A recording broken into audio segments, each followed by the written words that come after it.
आज की इस प्रेस वार्ता में हमारे मध्य हमारे दाईं तरफ जितेंद्र मोहन अवस्थी जी, जो अक्षय सेवा जो है हमारी राज्य स्तरीय उसके अध्यक्ष हैं। हमारे साथ अमित चोपड़ा जी, पेशे से भाई साहब व्यापारी हैं और संगठन में सक्रिय भूमिका दे रहे हैं।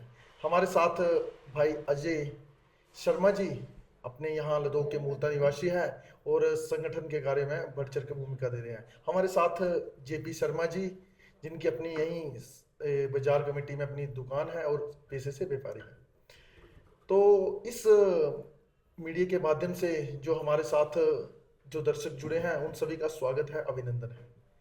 सबसे पहले हमारा जो आज इस प्रेस कॉन्फ्रेंस करने का विषय था, विषय बड़ा गंभीर था।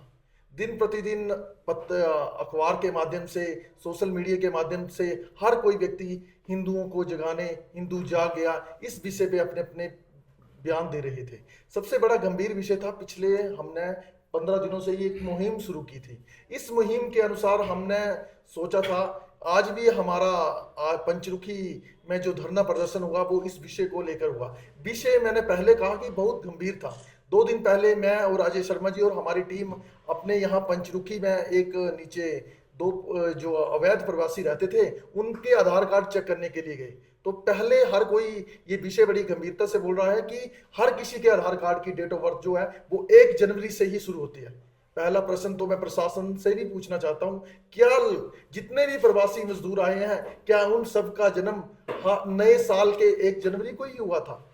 सबसे दूसरा विषय, जब हमने प्रशासन को ज्ञापन दिया था और ज्ञापन में हमने प्रशासन से मांग की थी कि आपको हम 4 दिन का समय देते हैं और 4 दिन के अंदर पंचरुखी बाजार के अंदर जो भी दुकानें हैं या जो भी प्रवासी व्यक्ति रह रहे हैं उनकी वेरिफिकेशन की जाए, उनकी एंट्री की जाए। इस विषय पर हमने उनको साफ शब्दों में कहा था, अगर आप ऐसा करने में नाकाम रहे तो हम लोगों को उग्र होना पड़ेगा और सड़कों पर उतरना पड़ेगा।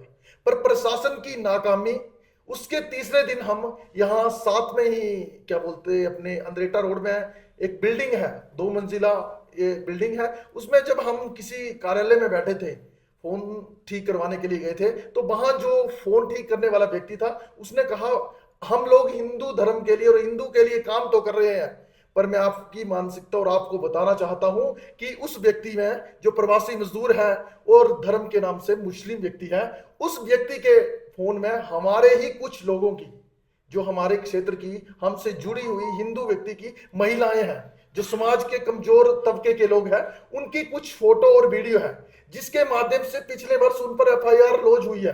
पर पुलिस प्रशासन ने एफआईआर करने के बाद मुझे नहीं लगता कि उस पर कोई कार्रवाई की। एफआईआर होने के बाद भी आज उस व्यक्ति को 1 साल पंचरुखी में रहते हो गया। उसके साथ उसका व्यक्ति कंडवाड़ी से उसका मित्र भी वहां रहता है। पर आसपास के लोगों की स्थिति जब हमने वहां जाकर देखा, पंचरुखी के मेन सड़क में वे व्यक्ति रहता है, तो स्थानीय लोगों ने कहा कि ये वे व्यक्ति है जो बिना कपड़ों से नग्न अवस्था में, महिलाएं हो चाहे पुरुष हो, कोई भी व्यक्ति हो, व्यक्ति सरेआम खड़ा होकर पेशाब करता है। क्या ये ऐसी मानसिकता इन लोगों की शोभा देती है? अगर आज हम ये लड़ाई लड़ रहे हैं तो हमारा लड़ाई लड़ने का औचित्य है। क्या ये इनके धर्म में ये मानसिकता दिखाई जाती है कि आप गांव की जो महिलाएं हैं, आस पड़ोस की महिलाएं हैं, उनको ना देखते हुए नग्न अवस्था में वो क्या पेशाब करने के लिए खड़े होते हैं? लोगों ने, वहां के लोगों ने कई बार ये आवाज उठाई, पर मुझे नहीं लगता उस मकान मालिक के मन में यह बात आई होगी कि मैं आस पड़ोस के लोगों को दुखी ना करते हुए इन लोगों को वापिस करूं। पर प्रश्न चिन्ह उस प्रशासन पे है। जब हमने उनको 3 दिन पहले ज्ञापन दिया था, अगले दिन तो हम रोष रैली और विरोध प्रकट करने के लिए सड़कों पर तो उतर रहे थे, पर प्रशासन ने उन व्यक्तियों की 3 दिन के अंदर भी एंट्री नहीं की थी। जब अजय जी से बात हुई थी और पुलिस प्रशासन से हमने बात रखी तो हमने उनसे पूछा क्या आप इन लोगों ने अपने पुलिस थाना में इन व्यक्तियों की एंट्री है? तो उन व्यक्तियों ने साफ शब्दों में कहा कि हमारी कोई भी एंट्री जो पुलिस थाना में नहीं है। 2021 से लेकर 2023 तक क्या 510 व्यक्ति ही प्रवासी लोग पंचरुखी थाना के अधीन आए? प्रशासन कहां तक सोया? मुझे लगता है कि अगर पंचरुखी के आसपास के क्षेत्र में घूमे तो 500 से अधिक संख्या प्रवासी लोगों की पंचरुखी में ही हो सकती है। पर पंचरुखी थाना में 2021 से लेकर 2023 तक आज तक प्रवासी लोगों की सूची में 510 नाम है। ये बहुत बड़ा प्रश्न चिन्ह है। कहीं ना कहीं ऐसा लगता है कि हिंदू समाज के लिए प्रशासन भी उन लोगों की मदद करने में जुटा हुआ है। दूसरी तरफ सबसे बड़ा विषय और गंभीर विषय है जिसमें उपमंडल अधिकारी भी पर प्रश्न चिन्ह खड़ा होता है, क्या उस व्यक्ति का लाइसेंस भी बनता है? वो व्यक्ति उत्तराखंड का रहने वाला है, ना उसके पास कोई जाति प्रमाण पत्र है, ना उसके पास हिमाचली बोनाफाइड है। बल्कि जब भी हम लाइसेंस बनाने जाते हैं या हमारे नौजवान भाई जाते हैं जिनको रोजगार के लिए जरूरत होती है, तो प्रशासन साफ शब्दों में कहता है कि आपकी पढ़ाई जो शैक्षणिक योग्यता है, आपकी 10th या 8th पास होना जरूरी है। मुझे क्या आपको या जो दर्शक सुन रहे हैं, आपको ऐसा नहीं लगता होगा कि जो व्यक्ति एक भी कक्षा में नहीं पढ़ा, वो अपने मुंह से बोल रहा है कि मैंने आज तक पढ़ाई नहीं की है, और उस व्यक्ति का अपने उपमंडलाधिकारी के द्वारा RLA पालमपुर जो है वो लाइसेंस बनाता है, और लाइसेंस जो है वो उसका टाइपिंग टेस्ट, जिस व्यक्ति को यह भी जानकारी नहीं है कि रोड्स के साइड कितने बल्ब होते हैं, सब चीजें देखते हुए प्रशासन सोए हुआ है। 3 दिनों से हमने सोशल मीडिया पे 3 दिन पे हमने प्रश्न उठा रहे हैं कि ये लाइसेंस बना तो कैसे बना, पर प्रशासन की नाकामी देखो, उपमंडल अधिकारी की नाकामी देखो, अभी तक मुझे ऐसी जानकारी नहीं मिली कि उस व्यक्ति का लाइसेंस कैंसिल किया है।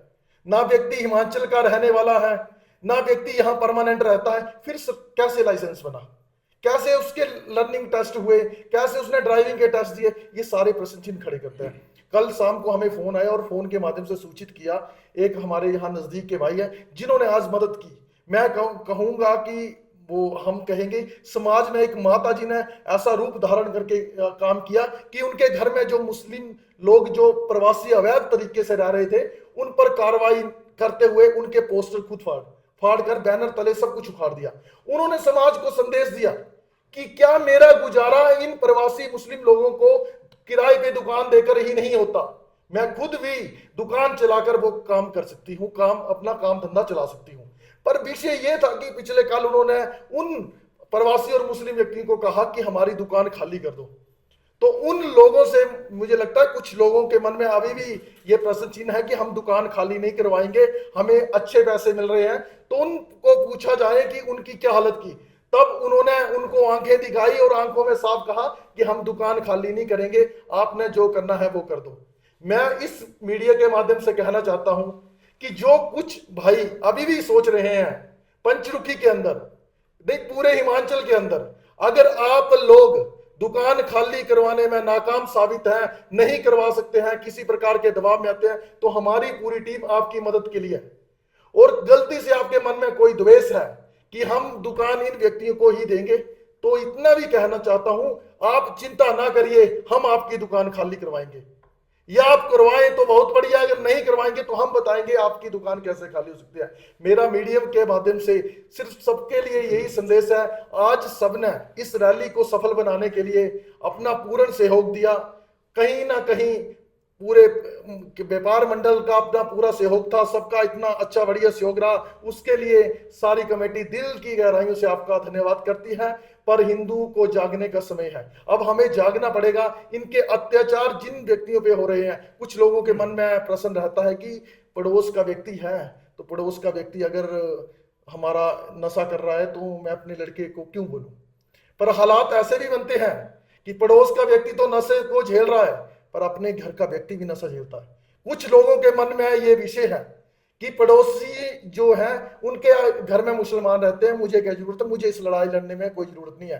पर आने वाला हम लोगों का भविष्य काफी खतरनाक है। अगर हमने पीढ़ी को सुरक्षित रखना है तो हमें इन लोगों के लिए लड़ाई लड़नी है।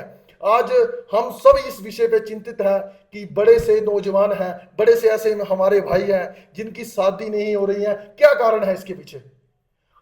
इस वर्ष 18,000 से अधिक लड़कियों को लव जिहाद के चक्कर में यहां से गायब होना एक सबसे बड़ा विषय है। और इस विषय का मेन कारण है, जब हिंदू लोगों के परिवार आगे नहीं बढ़ेंगे तो खुद व खुद ये व्यक्ति आगे बढ़ते रहेंगे, इनका समाज में दायरा बढ़ता रहेगा। और मैं इतना बताना चाहता हूं, जिस भी क्षेत्र में इन लोगों का दायरा बढ़ता है, उन लोगों के हालात कैसे होते हैं। हमने कहा कि हमने इनके साथ कोई भी गलत काम नहीं किया है, ना हमने ऐसी कोई भावना से, हमने इनको कहा है अगर आप अवैध तरीके से आए हैं तो अवैध तरीके से चले जाएं, अन्यथा जो इन्होंने बांग्लादेश में हमारे हिंदू भाइयों के साथ किया वो तो एक अत्याचार था, उसे कह सकते हैं अत्याचार। इन्होंने तो फर्जी तरीके से लंबे समय से यहाँ आ रहे हैं, यहाँ के भोले भाले लोगों को बेवकूफ बनाकर अपना आनंद ले रहे हैं और यहाँ के ही लोगों को लव जिहाद में, ऐसे कामों में, धर्म के कामों में फंसा रहे हैं। दूसरी तरफ सबसे बड़ा विषय वही था कि वो व्यक्ति वहां बैठकर धर्म के नाम से भी काम कर रहा था, लोगों को बोल रहा था ऐसे जुड़ो, यहाँ कमेंट्स करो। तो ये विषय है, ऐसा ना सोचें कि हमें 4 पैसे आएंगे, हम इनको छुपा के रखेंगे। हमारी टीम जो है वो एक संयुक्त तरीके से काम कर रही है। हमें यह भी विषय था कि आज किन लोगों को कहां कहां छुपा के रखा था, पर आज हमारा ये एक शुरुआती दौर था, तब हमने ये विषय नहीं। पर इस मंच के माध्यम से, इस मीडिया के माध्यम से मैं उन लोगों को बता देना चाहता हूं, हमारे पास ये इंफॉर्मेशन थी कि आपने अपने घर में कहां छुपा के रखा था, पर हमने कहा था आप भी हमारे भाई हैं। आपके दिमाग में भी ये बात आएगी कि कहीं ना कहीं ये लोग अत्याचारी हैं जो गलत आइडेंटिटी लेके आए हुए हैं। तो इन सब बातों को ध्यान रखते हुए मेरी प्रशासन से फिर अपील रहेगी कि आपको समय दिया है 15 दिनों के अंदर, फिर भी आप एक एक व्यक्ति को वेरीफाई करें। इसके बाद हमारे बीच अक्षय सेवा सदन के जितेंद्र मोहन अवस्थी जी हैं, ये अपना विषय रखेंगे जी।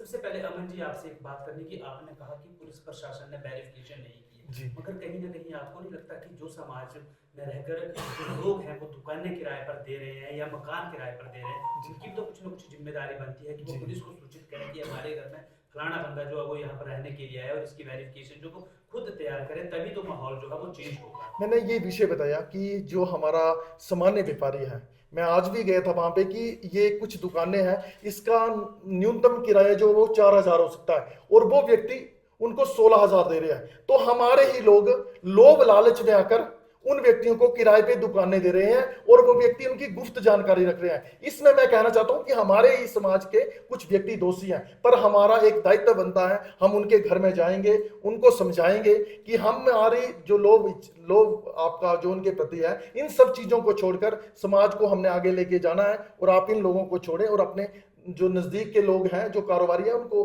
काम करने के लिए दुकान दें। जी सभी को मेरा नमस्कार। आज की जो ये रैली हुई है बहुत सफल आयोजन रहा है। इसमें यहाँ पंचरुखी के आसपास के गांव के लगभग सभी वर्गों के नागरिकों ने और विभिन्न संस्थाओं के पदाधिकारियों ने भाग लिया, बढ़ चढ़ कर भाग लिया। ये जो रैली थी ये मुख्य तौर पर विश्व हिंदू परिषद की सानिध्य में थी और उनके साथ एक संघर्ष समिति, देव संघर्ष समिति, उनके बैनर तले हम लोग आज पंचरुखी में भी इसका हमने एक आयोजन किया, सफल आयोजन किया।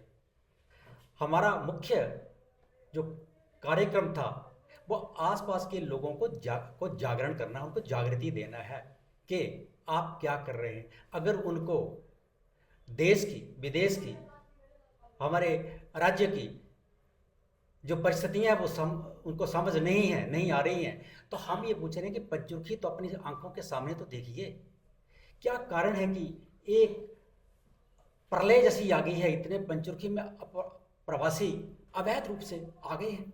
क्या हमें दिख नहीं रहा है?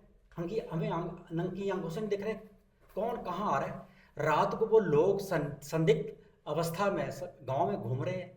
क्या हम इतने वो हो गए हैं कि हमें समझ नहीं आ रही है क्या है। तो आज जितने लोग यहाँ उसमें आए थे, रैली में आए थे, तो उनका तो बहुत बहुत धन्यवाद, उनके एकजुटता का परिचय दिया है। लेकिन जो आज नहीं आ पाए थे, मैं उनसे अपील करूँगा वो अपनी आत्मा में झांक के देखें, क्या उनका आज अगर आज नहीं आ पाए किसी काम से, तो आने वाले समय में ये सारी जो समिति है ये उसके बारे में अभी और काम करेगी। आज तो केवल एक आगाज़ था, आज शुरुआत हुई है। तो उसमें इन लोगों को, बच्चों को जो ये सामने आए हैं, उनको सहयोग देना। हर एक समिति, हर एक पदाधिकारी आएगा। हमने देखना यही है, हम किसी के लिए, हमारा जो सनातन धर्म है कभी भी किसी के लिए जो है वो बैर भाव नहीं रखता है। लेकिन जो सरेआम हमारे एक कमरा छोटा सा किराए में जो घर है पुराना है वो किराए पे ले लेते हैं 5-10 हज़ार रुपये में, वहाँ 20 आदमी रहना शुरू कर देते हैं आके। वो महीने के बाद चले जाते हैं, 10 और आ जाते हैं, पता नहीं लगता कहाँ से आ रहे कहाँ जा रहे हैं। और हमारे लोग जो है वो एक क्या कहें उनको, वो नासमझ है क्या। तो मेरी अपील यही है कि आने वाले समय में सब लोग एक दूसरे को जो है वो सहयोग करें। आज एसडीएम महोदय ने भी, प्रशासन ने भी ये सारी चीज़ें क्लियर कर दी हैं कि यहाँ जो भी आ रहा है उसके रजिस्ट्रेशन होना जरूरी है। वो केवल एक आधार कार्ड पे नहीं है, उसके लिए कई other डॉक्यूमेंट्स हैं। कई हमने देखा है कि वो कहते हैं कि हमारा आधार कार्ड है और वो पुलिस वेरिफिकेशन में केवल नंबर लिखते हैं और स्टैंप लगा देते हैं। नहीं, ऐसा नहीं है। प्रॉपर वेरिफिकेशन होगी तो हमारे जितने वॉलंटियर्स हैं वो ये पंचरुखी को इससे जो है वो निजात दिलाएंगे जो अवैध रूप से रह रहे हैं, अवैध रूप से रह रहे हैं, क्योंकि इससे हमारा भविष्य, हमारी पीढ़ी को परेशानी हो सकती है। ठीक है, तो इस वक्त और ज़्यादा तो मैं बात नहीं करूंगा, बहुत सारी बातें हैं, लेकिन आज केवल आज के कार्यक्रम की आप लोगों को धन्यवाद करना था। बड़े शांतिप्रिय तरीके से हमारा प्रोसेसन हो गया, जो हमने संदेश चला गया है, संदेश देना ही मुख्य हमारा कार्य था आज। अवस्थी जी, आपने बात की है पंजीकृत को लेकर, तो पंजीकृत में के लिए हमने पुलिस विभाग से बात की तो उन्होंने कहा कि हमने एक मैसेज कन्वे किया है, पूरी पंचायतों को मैसेज कन्वे किया, प्रधान को मैसेज कन्वे किया, बाढ़ बच्चों को कन्वे किया है, मगर सिर्फ 30 पंचायतों, हमारे पंचरुखी पुलिस स्टेशन के अंदर 30 पंचायत है, सिर्फ एक पंचायत की प्रधान जो कि पटिहारकर से हैं, उन्होंने इस चीज का समर्थन किया और बाकायदा उन्होंने पेपर में ये पैम्पलेट छापा है कि हमारी पंचायत में जो कोई भी घूमेगा उसका पहले वेरिफिकेशन साथ में लेकर आए। तो कहीं ना कहीं आपको नहीं लगता कि जो बाकी की पंचायतें बची हैं उनके प्रधान को भी आगे आना चाहिए और इस चीज का समर्थन करना चाहिए? बिल्कुल बिल्कुल, हम लोग वॉलेंटियर्स उनको जाएंगे, उनसे निवेदन करेंगे, उनको सच्चाई से अवगत करवाएंगे और जो प्रशासन ने जो इंस्ट्रक्शंस दी हुई है उनको पूरा क्रियान्वयन करने का हम लोग पूरा प्रयास करेंगे, हम उनका समर्थन करेंगे। बिल्कुल ऐसे ही होना चाहिए। Thank you.